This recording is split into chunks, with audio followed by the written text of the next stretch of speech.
सतयुग में आपका हार्दिक स्वागत है।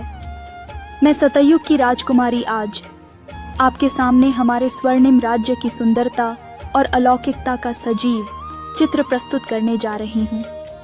सतयुग यह वह समय है जहाँ सुखों का अमृत धरती पर बरसता है।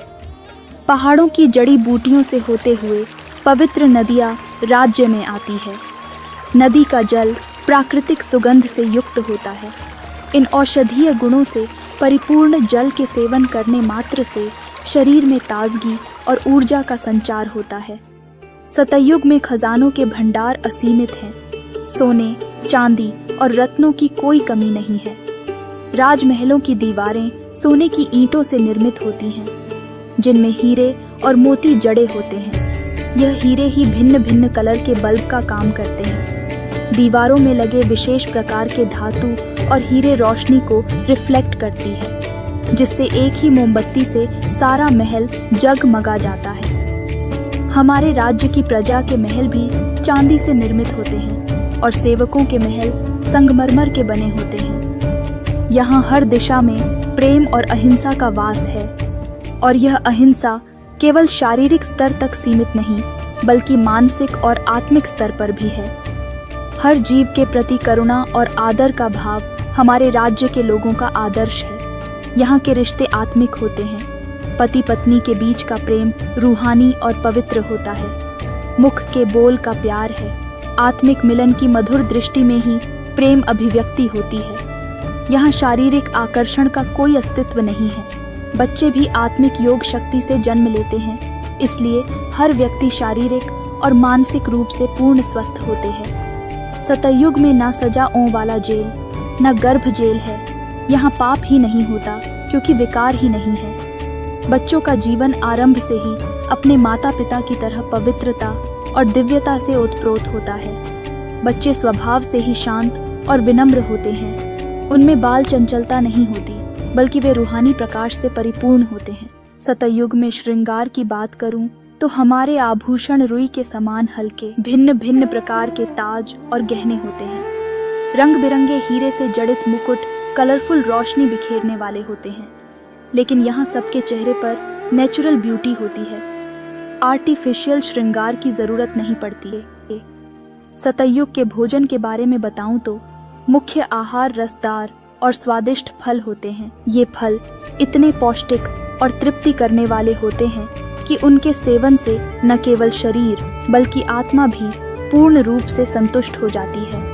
ये फल खट्टा, मीठा और नमकीन सभी प्रकार के होते हैं। इसलिए हमारे राज्य में न शुगर फैक्ट्री की जरूरत होती है, न नमक की। सब्जियां भी पत्तों की नहीं होती, बल्कि फूल और फलों की ही सब्जियां होती है। सतयुग में एक राज्य है, एक भाषा है, और हमारा राजा भी एक है।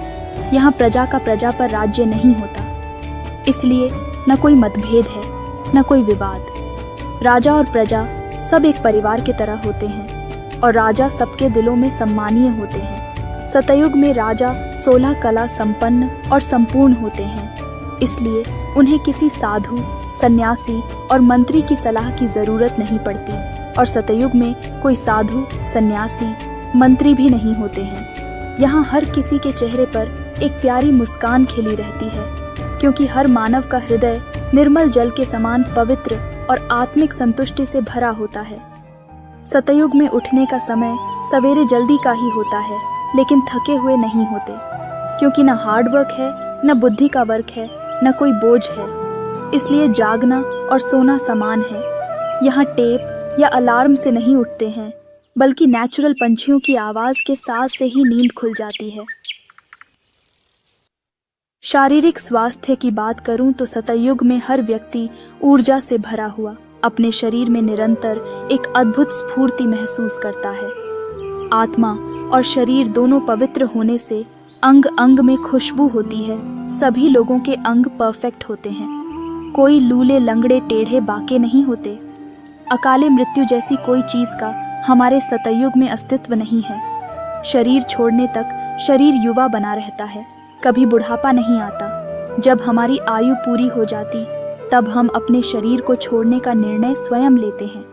उस क्षण में भी कोई पीड़ा नहीं होती है, बल्कि एक वस्त्र बदलने जैसा अनुभव है। फिर हमारे यहाँ शरीर को बिजली मशीन पर रख देते हैं। हम लोग हड्डियां आदि नदी में नहीं डालते।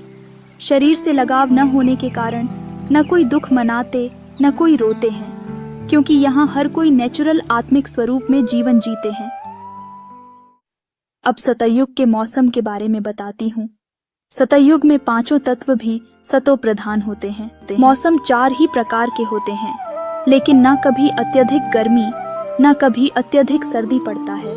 सदैव बाहरी मौसम होता है। सूर्य भी सतो प्रधान होने के कारण कभी तपत नहीं दिखाता, न कभी बेकायदे बरसात पड़ती, न कभी नदी उछल खाती है। हमारे सतयुग में प्रकृति और जीवों के बीच एक अद्भुत सामंजस्य है। रंग बिरंगे पक्षियों की मधुर ताने ऐसी अनोखी होती हैं मानो कोई अदृश्य वाद्य यंत्र सृष्टि का सबसे सुंदर संगीत बजाता हो। इन सुरों को सुनकर मन में शांति और आनंद की लहरें उठ जाती हैं और हर पल एक उत्सव जैसा लगता है।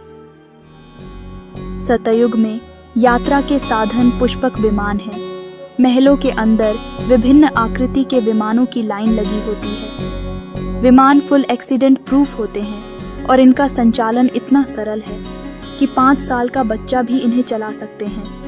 यह सब शुद्ध एटॉमिक और सौर ऊर्जा के आधार पर काम करते हैं। सतयुग में सारा धरती आकाश हमारी होती है। कोई विभाजन या सीमा नहीं होता हैं। सतयुग के कारोबार के बारे में बताती हूँ। यहाँ मुख्य रूप से कपड़ों के कारखाने, पुष्पक विमान के निर्माण, सोने, हीरे, मोती के आभूषणों के कारोबार होते हैं। मुद्रा के रूप में अशर्फियां चलती हैं। सबके पास अथाह धन है, इसलिए पैसा कमाने का कोई लोभ नहीं रहता। निमित्त मात्र वस्तुओं का लेन देन होता है। फैमिली सिस्टम होता है। प्रजा भी अपने शरीर निर्वाह से पद्म गुणा ज्यादा भरपूर होती है।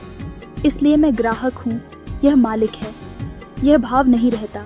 स्नेह की लेन देन है। यहाँ हिसाब किताब की बड़े बड़े रजिस्टर नहीं है। सतयुग में हम किसी को दान देते नहीं। यहाँ कोई कंगाल नहीं होते, न कोई गरीब भिखारी होते हैं जिनको दान दे। जमीन भी ढेर होती है। जमीन का कोई भाव लगता ही नहीं। सभी के पास अपनी भूमि, गाय और संपत्ति होती है। अब सतयुग के पढ़ाई के बारे में बताती हूँ। सतयुग की पढ़ाई भी एक खेल खेल में पढ़ते हैं। राजधानी की नॉलेज की पढ़ाई है, लेकिन मुख्य सब्जेक्ट यहाँ की ड्राइंग है। यहाँ छोटे बड़े सब आर्टिस्ट हैं। यहाँ की हिस्ट्री भी संगीत और कविताओं में होती है। सीधी सीधी बोर करने वाली नहीं होती। हमारे राज्य में नाटकशालाएं काफी हैं, लेकिन सिनेमा नहीं है। सतयुग की यह कहानी केवल एक युग का वर्णन नहीं, बल्कि एक आदर्श समाज की तस्वीर है, जहां हर एक आत्मा पवित्र और सुखमय जीवन जीती है। सतयुग का यह राज्य केवल उन्हीं आत्माओं का स्वागत करता है जो पवित्रता और दिव्यता में संपूर्ण हो। आप भी इस युग के लिए अपना पुरुषार्थ करें, ताकि इस दिव्य समाज का हिस्सा बन सकें। हमने आपको सतयुग के बारे में संक्षेप में बताया है। आपके मन में और भी अनेक प्रश्न होंगे। उनके उत्तर देने के लिए मैं और कृष्णा सतयुग में आपका इंतजार कर रहे हैं।